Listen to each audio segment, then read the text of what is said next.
Thomas's porridge. Emily and Neville were rushed off their wheels. The Fat Controller came to see them. "I know the two of you don't mind hard work," he said, "but the two of you do need help on the branch line, so that it will be a lot easier for the both of you," he said. Emily and Neville were delighted, and then the Fat Controller walked away to meet an old friend who lived in Gloucester. The friend took him to see Margaret, Thomas's sister from Thomas's old railway. Soon the Fat Controller came to see her. "The owner says I could see you. The owner says I can take you," he said. "But as soon as you're done here, the better you finish." "Yes, sir," said Margaret. And still there was a bridge there was still a bridge for the depart crew for the other branch line, so that Margaret will have more time to exercise her wheels. "As soon as you're done in the railway," said the Fat Controller, "and then you can leave." Yes, sir," said Margaret, and Margaret puffed away.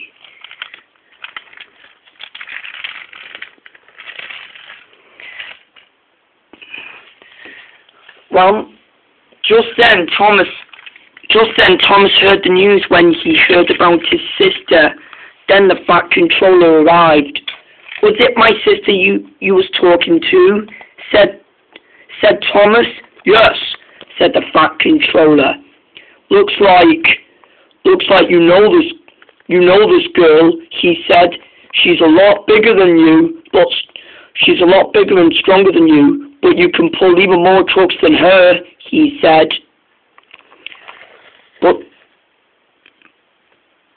But the Fat Controller forgot something. "Oh, I forgot something," he said. "Your sister is helping Luke with the goods," he said. "So I guess I want to see her again." But the Fat Controller didn't say a word, and that is why Thomas didn't have time to see his sister again. But at the next morning, before his sister arrived, the rain began again, and then the engines thought it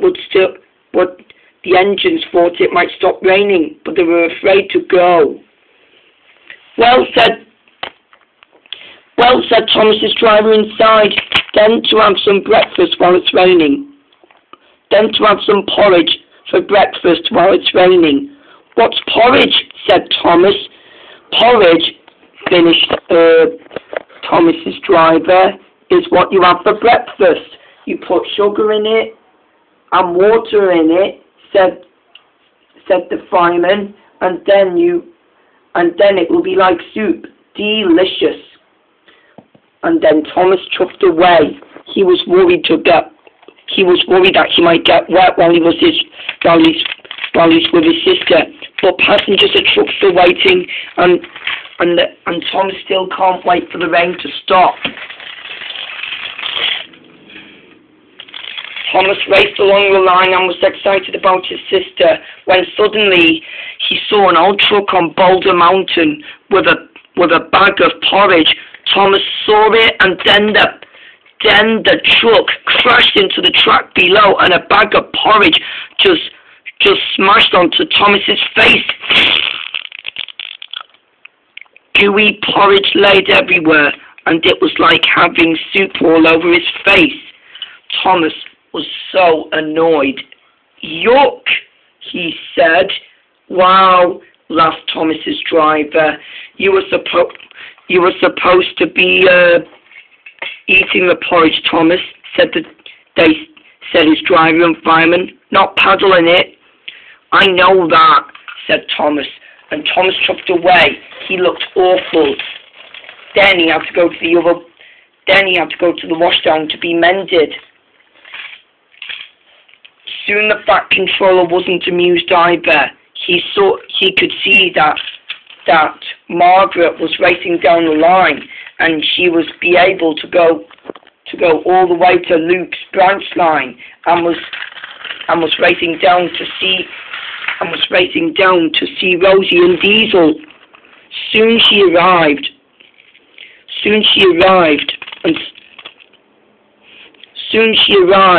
and saw her brother with porridge.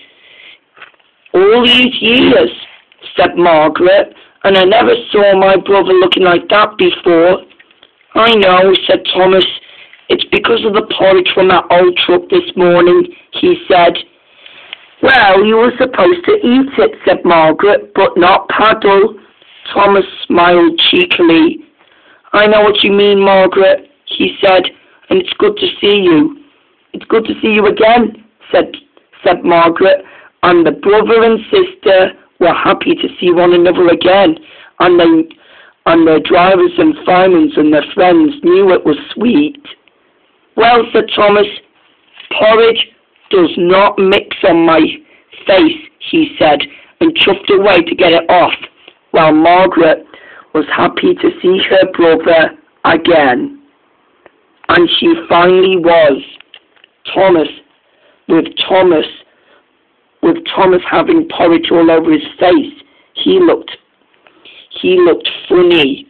"Well," said Thomas, "it's not funny," but as soon as he was clean, he was done again, and he had more time to be with Margaret again. "This is great timing. This is great timing," said Margaret, "and I was kind of bored. I'll play with you," and she will.